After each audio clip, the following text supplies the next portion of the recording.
Well, this is a big issue, of course, because intermediate level learners have had a lot of grammar, but they may not have necessarily had a lot of opportunities to practice using what they know effectively. In other words, they've had a lot of input, but not a huge amount of output. So one of the issues, of course, is how much practice opportunities are we providing? But those practice opportunities need to not only provide an opportunity for students to develop fluency, but also to develop accuracy. And that means they have to develop the capacity to identify the problems that they have with grammar. What are the commonest features of grammar that they're misusing? For example, I'm working with some Korean learners at the moment, and they tend to misplace adverbs. So instead of saying, I just arrived, they'll say, just I arrived. It probably comes from the word order of Korean. So we're working on that problem now. The first thing is to draw their attention to it, to give them feedback on it. A lot of students develop fluency, but they don't get much feedback on what their grammar problems are. So unless they notice what those problems are, they won't improve them. So it's practice, opportunities to use the language. It's also error correction and opportunities to notice what their problems are so that they can actually begin to focus on those problems when they're speaking. So it's using grammar as part of normal communication, but using it accurately as well as using their language fluently. I think it's very useful, but one of the issues is that most teachers associate observation with evaluation. In other words, they have typically, when they've had someone come into their class, it's been a supervisor who's giving them feedback on their teaching.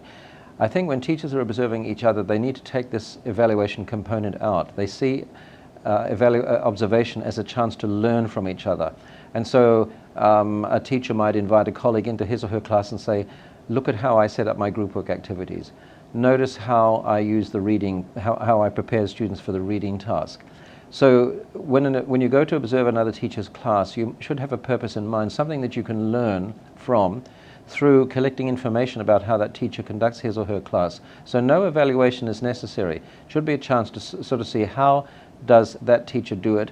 Why does he or she do it that way? Can I learn from the way he or she is doing it? So there should always be a follow-up session, a debriefing session, where the two teachers get together and discuss and say, oh, I noticed you spend quite a lot of time setting up that grammar activity. Do you always do it that way? Or whatever it is that the teacher's doing that's of interest, mutual interest.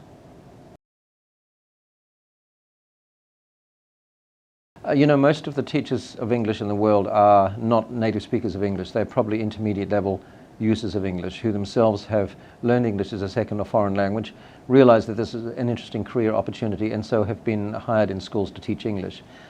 Now, one of the difficulties, of course, is if you are an intermediate level user of English and you're teaching students of a lower level of proficiency, your own proficiency level will tend to be dragged down, if you like, rather than elevated. I think one of the things that you can do is to make sure you teach advanced classes from time to time, so your own language proficiency is stretched through teaching level 4 of interchange or Four Corners, or through teaching, for example, the Passages level book. So make sure, if you're just teaching low-level students using the intro level or level 1 of a series, there's the likelihood that over time your own English will become rather like that level. So you need to stretch your own language through being in situations where you're required to do more complex things with your language. And that, the best way I can think of, is to make sure you have an opportunity to teach advanced level classes.